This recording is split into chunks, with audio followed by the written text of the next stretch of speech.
Et salut tout le monde, aujourd'hui j'ai envie de vous parler d'un petit truc un peu spécial qui tourne sur internet, qui fait le buzz, surtout sur l'internet anglophone et pas assez francophone à mon goût.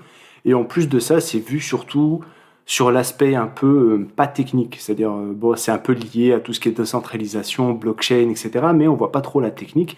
Donc je me suis dit que ce serait pas mal de voir un peu l'aspect technique présenté de manière technique. Vous l'aurez compris, il s'agit de Noster. Noster en fait c'est un protocole, c'est pas une application en soi, c'est un protocole dans le sens où c'est une manière de communiquer qui va utiliser le fort entre, on va dire, les atouts qu'il y a entre la centralisation et le peer-to-peer. C'est-à-dire qu'en gros, au lieu que ce soit des clients qui parlent les uns aux autres, ça va être des clients qui parlent les uns aux autres, mais à travers des clients qui seront aussi, eux, des serveurs. C'est-à-dire qu'en gros, il y a un article qui explique très bien, je mettrai tous les liens dans les commentaires bien sûr, il y a un article qui explique très bien ça. C'est cet article-là sur hellotoken.io. Donc voilà, ça tourne un peu dans l'univers de tout ce qui est décentralisation, blockchain, etc. Il faut savoir que Snowden a parlé de ça, ça a donné un peu un boom, un essor au truc. Donc il a dit qu'il voyait le futur. Alors bon, c'est peut-être une occasion pour nous aussi de le voir. Donc là, en fait, cet article explique que Noster a été fait beaucoup contre la censure. Après, ça reste encore quelque chose qui est technique. C'est un protocole, donc on peut utiliser ce protocole pour faire des choses, pour faire des applications. On va le voir, se caler un peu dessus, faire des trucs un peu nouveaux avec des nouvelles manières de réfléchir et de penser notre manière de communiquer. Mais il y en a beaucoup qui disent que ça va tuer Twitter. Moi, pour moi, je pense qu'on n'en est pas encore là. On est vraiment dans les prémices et voilà. Donc, c'est vraiment que le début. Alors, qu'est-ce que c'est Noster? Il explique rapidement. En fait, ça a l'air compliqué, mais c'est super simple. C'est surtout quand il y a des dessins, voilà, qu'on voit que c'est assez simple. En gros, c'est surtout l'image en bas à gauche qui nous intéresse. C'est que, en fait, vous avez une clé publique, une clé privée. Donc voilà, rien de nouveau dans l'histoire du chiffrement et des protocoles de chiffrement. Mais ce qui va se passer, c'est que cette clé publique, vous allez la donner et quand vous allez faire un message, vous allez le signer avec une clé privée. Donc ce message va être envoyé sur un relais.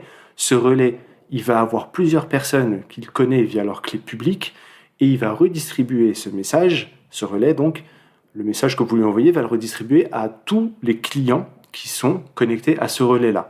Donc ça va donner un peu un truc du style, la deuxième image en bas qu'on voit là, celle du milieu. Donc on va avoir c'est plus centralisé, c'est pas non plus totalement décentralisé, ça va s'entrecroiser et on peut, nous, s'accrocher à un relais ou plusieurs relais et recevoir des messages de un ou plusieurs relais. Et tout ça, comme on va le voir, bon, alors je prends connaissance en même temps que je fais la vidéo, c'est une vidéo, il n'y aura pas de coupure, machin, c'est vraiment, je prends connaissance en même temps, mais j'ai regardé légèrement avant, j'ai vu apparaître le terme WebSocket, donc en gros, voilà, ça fonctionne sur le protocole WebSocket, rien de nouveau pour les développeurs, hein. Tu t'accroches à quelque chose et tu es averti par des notifs sur la WebSocket. Cet article, il est court mais assez intéressant. Après, il y a la documentation officielle sur laquelle on va aller un peu après. Il y a cet article-là aussi qui est intéressant, qui explique comment est-ce qu'on met en place un relais. Cette partie-là, moi, c'est celle qui m'a beaucoup intéressé. Alors, je ne vais pas le faire dans la vidéo parce que peut-être qu'on pourrait le faire dans une autre vidéo si ça vous intéresse. Vous n'hésitez pas à me le mettre en commentaire. Il faudra que je prépare un peu l'environnement, que je prenne une VM, etc. Mais en quelque sorte, on peut, voilà, c'est pas une grosse install, donc on peut très bien comprendre ce qui se passe. En gros, une fois qu'on a le serveur, alors il faut un nom de domaine. Il faut un nom de domaine pour pouvoir, parce qu'après il y a Nginx qui fait après le proxy pour rediriger le nom de domaine sur le port 8008 sur lequel tourne le, le, le service en fait, parce que c'est un service, c'est pas vraiment une application, c'est un service qui va rediriger justement ces messages. Donc en fait, l'installation, rien de compliqué. Un sudo apt install avec Node.js, npm, donc on voit les langages qu'il y a derrière, du Nginx pour ce que je viens de vous dire, du certbot pour certifier les certificats SSL et du Python 3 certbot Nginx pour utiliser certbot pour Nginx, c'est une librairie. Donc ensuite on charge, alors cette installation est un peu compliquée, je pense qu'on peut installer Docker sans problème, c'est juste il faut avoir Docker. Rien de spécial, puisque c'est du Linux, du Ubuntu. Ensuite, bon, l'installation de Docker, c'est une installation un peu plus complexe de Docker, ça dépend, je pense que ça c'était fait sur du Debian, non, sur du Ubuntu 22. Ok, ok, je la trouve un peu complexe cette installation. Bon, après, il suffit de suivre la procédure. Vérifier la version de Docker de NPM et de Node. Git clone, ensuite le projet. Donc, le projet GitHub, en fait, on peut aller voir directement ce que c'est, de ce dont il s'agit. C'est ce projet-là. Donc, on va avoir un peu tout dessus. Alors, ça utilise du Postgre, du Redis, du Node, du TypeScript. Pour ceux qui sont sur l'environnement TypeScript, comment dire, c'est assez lambda, basique. Donc, c'est complètement open source. C'est l'avantage que ce soit open source. En plus, on peut lancer ça sur sa machine. C'est vraiment bien documenté. On voit que c'est les techs qui ont fait ça. Je sais pas du tout qui c'est qui l'a fait. Hein. Je découvre en même temps. Je suis pas. C'est juste une vidéo un peu découverte. D'ailleurs, vous me dites si vous aimez bien le format, on peut découvrir comme ça pas mal de petits trucs. Il y a pas mal de petits trucs qui sortent en ce moment de lesquels on peut analyser le code, ce genre de choses. On pourrait très bien faire une vidéo sur l'analyse du code de Noster, justement. Après, bon, dans les commandes, rien de bien exceptionnel. On va enlever les fichiers de redirection du Nginx pour les remplacer par celui-là, celui qui est fourni. Donc celui dont je vous ai parlé. Et ensuite, on ouvre un terminal pour détacher la commande, on lance l'application, et voilà. Et ensuite, on a plusieurs... Alors, il y a tout un écosystème qui est en train de se créer. C'est ça qui est intéressant vraiment. C'est un peu, pas en mode buzz, mais il y a un écosystème qui commence à émerger et à essayer d'utiliser ça pour faire des choses différentes. Ensuite, ce qu'on fait, c'est que on a des sites sur lesquels on va avoir des clients. Là, c'est un site pour pouvoir checker que notre nom de domaine reçoit bien et répond bien de la bonne manière lorsqu'on lui envoie des messages sous ce format-là. Et alors, une fois que c'est bon, une fois que c'est validé, ben c'est simple, on donne l'adresse IP aux gens. Et les gens peuvent s'accrocher directement à notre serveur. Et on peut être un relais de messages à partir de ce moment-là. C'est bon, l'installation est terminée. Donc ça, c'est pour être un relais. Je commence par le relais parce que je trouve que c'est un peu plus simple pour comprendre. Une fois qu'on a des relais un peu partout, eh ben, on a des clients. Et ces clients-là, ils peuvent, sur ce protocole, être de plusieurs manières. Alors, on peut faire, par exemple, un Twitter-like, vraiment un front-end comme celui de Twitter, mais qui communique avec un back-end qui est celui-ci. Et donc, il va envoyer du texte. Alors, vous voyez qu'en fait, ce qui est envoyé dans le payload, en fait, ils appellent ça un event, c'est un événement qui est envoyé. Dedans, c'est normé, puisque c'est un protocole, il y a un ID, il y a un type de choses.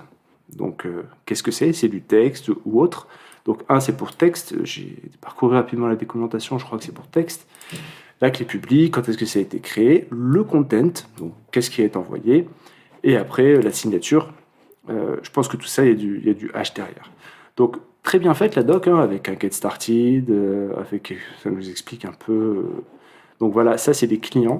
Donc c'est des clients qui sont recommandés par les développeurs. Ils nous expliquent, voilà, vous avez un client. Donc il y a du web, du iOS, du desktop, de l'Android. Alors, en l'occurrence, le web, il est là. D'ailleurs, ce qu'on va faire, c'est que on va directement se rendre dessus.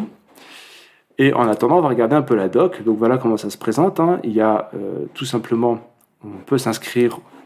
Donc soit on se log avec la clé privée, soit on signe up. Et là, on va avoir une génération de clés publiques, clés privées. Et une fois qu'on a ça, eh ben, on va pouvoir aller explorer, pareil, les gens qui sont connectés aux différents relais auxquels on veut se connecter. Donc là, voilà, il y a une liste de relais. On peut très bien être... une fois qu'on a déployé notre relais, on l'enregistre, et voilà, il est enregistré en tant que relais, donc les gens peuvent se connecter à notre relais, et tous les messages vont passer à travers ça.